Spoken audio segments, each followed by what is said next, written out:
Hello అండి. నమస్తే అందరికీ. పిల్లల లంచ్ బాక్స్‌లోకి ప్రతిరోజు ఒకే విధంగా అన్నం, కూర వేస్తూ ఉంటే వాళ్ళకి కూడా బోర్ కొడుతుందండి. అలా కాకుండా ఈ విధంగా ఒక్కొక్క రోజు వెరైటీగా చేసి పెడితే ఇష్టంగా తింటారు.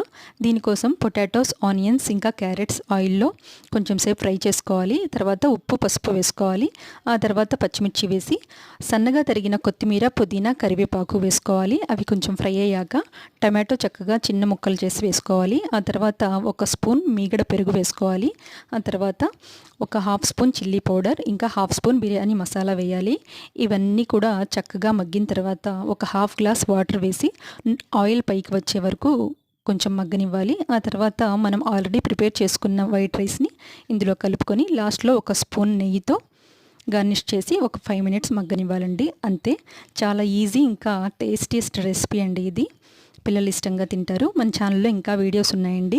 గార్డెనింగ్ వీడియోస్ కూడా ఉన్నాయి. సబ్స్క్రైబ్ చేసుకోండి.